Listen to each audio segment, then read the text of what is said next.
Assalamualaikum warahmatullahi wabarakatuh. Waalaikumsalam. Waalaikumsalam.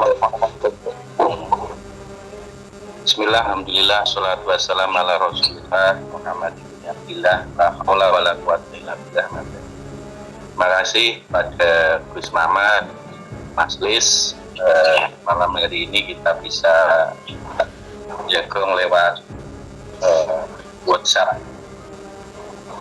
Semoga Allah Ta'ala menambahkan silaturahim kita walaupun belum bisa berjumpa di darat.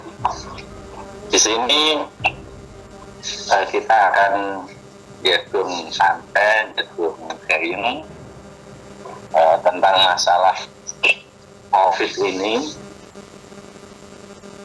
COVID ini ternyata wabah itu sudah ada mulai zaman nabi-nabi, mulai dari kalau kita baca referensi dari Nabi Musa itu di Mesir sering terjadi wabah yang melanda di negeri Mesir itu, dan negeri-negeri khususnya Timur Tengah, negeri para nabi itu banyak diturunkan wabah-wabah seperti ini.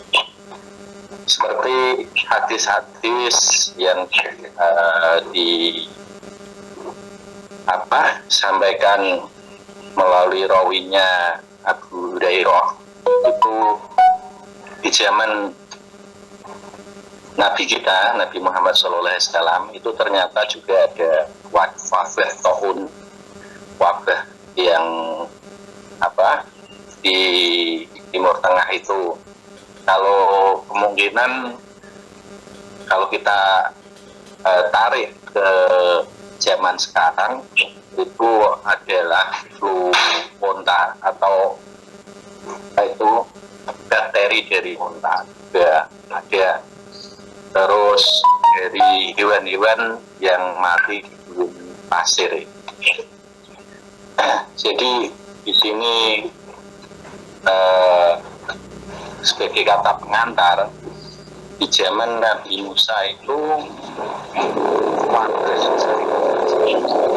mulai dari ada kata yang banyak sekali, air sungai Nil itu tercampuri dengan bau bangkai, ada kata, ada lalat dan sebagainya, sampai itu memporak-porandakan negara yang ada yang dirajai Fir'aun pada waktu itu. Dan musibah itu memang lama, sampai terjadi 7 tahun. 1 tahun ini ada wabah yang belalang buahnya, wabah kata buahnya, wabah lalat, terus wabah bangkai-bangkai dan sebagainya. Dan di Mesir ternyata itu setelah Fir'aunnya udah tidak ada di zaman kerajaan pada waktu itu belum kerajaan, masih zaman Sahabat yang Khalifah Umar bin Khattab. Pada waktu itu gubernurnya Mesir itu sebelum Ammar bin As itu, jadi memang wabah seperti ini. Khalifah Umar mau berkunjung ke Mesir. Di situ dikasih tahu gubernur Mesir, untuk referensinya ada di sejarah sejarah bangsa Arab, itu gubernurnya pada waktu itu namanya saya agak lupa, Abdullah bin siapa gitu, itu kasih tahu kepada Umar bahwasanya jangan sampean datang khalifah, karena di sini ada wabah akhirnya sahabat memberikan kasih tahu pada Khalifah. Akhirnya Khalifah Umar nggak jadi ke Mesir dan pulang lagi ke Madinah. Dan di situ diceritakan di hadis bahwasanya posisi Mesir itu sampai 20.000 orang itu setiap harinya, bahkan bisa sampai posisi kondisi rakyat itu hampir separuhnya hilang. Akhirnya banyak ulama-ulama yang katakan posisi dengan kita harus bermunajat istighosah bareng-bareng di suatu lapangan itu juga berkumpul ya istighosah dengan malah bertambah banyak sekali. Akhirnya kalau sampai gubernur wajah mukanya diliatin Mbah. Nah, terus lihat kamera nggak apa-apa. Sampai gubernurnya Mesir yang pada waktu itu ya sakit juga, dia meninggal karena untuk mendampingi rakyatnya.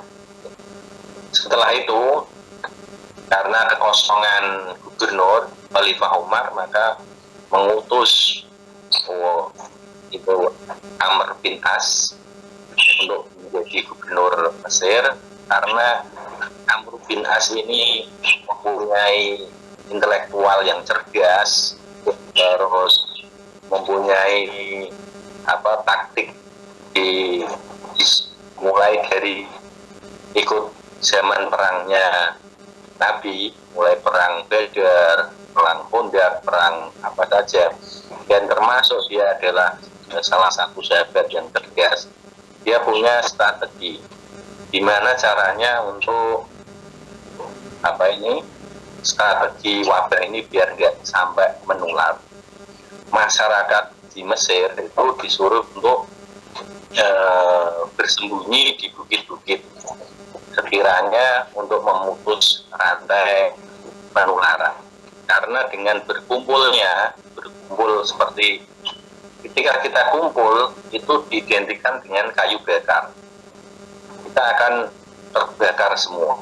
Tapi kita untuk berpisah dalam waktu yang katakan kalau pemerintah sekarang ini 2 minggu sampai sekiranya ahli-ahli yang disiapkan ke pemerintahan untuk meneliti.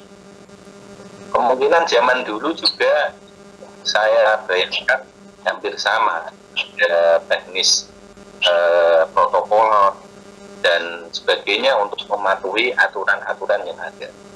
Diceritakan di